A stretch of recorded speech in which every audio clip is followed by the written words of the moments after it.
চলে এলাম তোমাদের কাছে একটা নতুন রেসিপি নিয়ে। তো আজকে দেখো রেসিপি করব মাছ।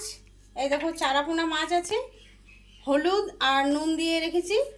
আর এখানে নিয়েছি আমড়া দিয়ে মাছের টক করব। তো চলো রান্নাটা শুরু করি। তো ভালো করে শিলনোড়া ধুয়ে নিয়েছি আর আমড়াটা একটু থেতে নিচ্ছি, আঠি হয়ে গেছে। এইরকম থেতে নেবো একটু করে। এই নুন দিয়ে যা ভালো লাগে না খেতে।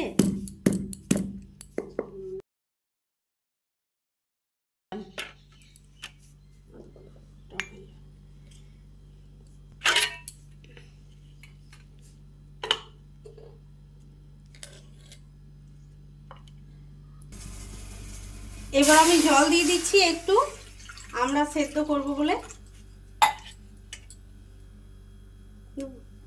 এবার আমি আমড়াগুলো দিয়ে দিচ্ছি জলে। এবার আমি ঢাকা দিয়ে 5 মিনিট সেদ্ধ করে নেব আমড়াটা। আদা রসুন নিয়ে নিয়েছি, এবার আমি একটু বেটে নেব আদা রসুন।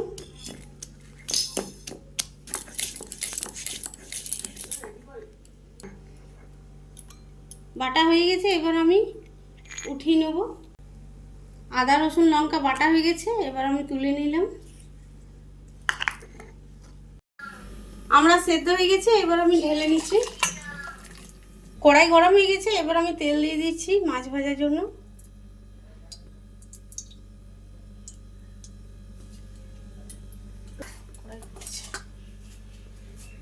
এবার আমি মাছগুলো ছেড়ে দিচ্ছি একটা একটা করে।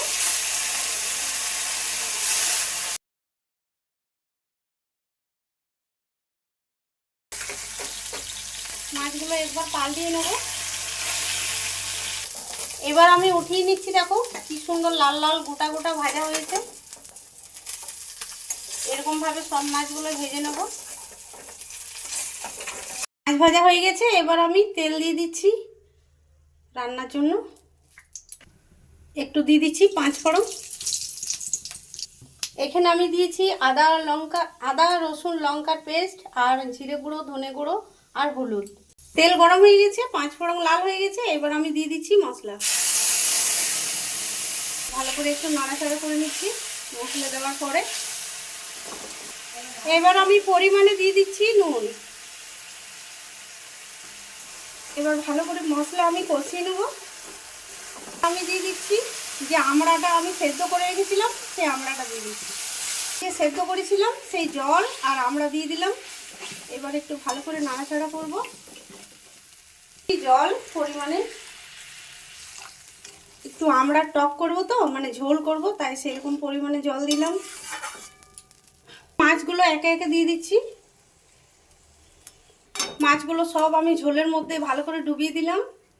এবার আমি ঢাকা দিয়ে 5 মিনিট ফুটিয়ে নেব।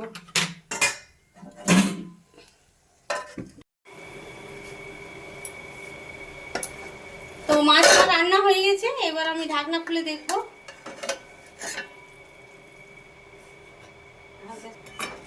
এই দেখো মাছের ঝোল একদম খুব সুন্দর, একটু ঝোল ঝোল করেছি।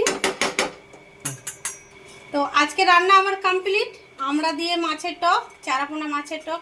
কে কে খেতে পছন্দ করো, অতি অবশ্যই কমেন্টে জানাও। আর এরকমভাবে রান্না করে খেয়ে বলো আমাকে কেমন। আজকের ভিডিও যদি ভালো লেগে থাকে অতি অবশ্যই লাইক কমেন্ট করতে ভুলো না, আর সাবস্ক্রাইব করতে ভুলো না।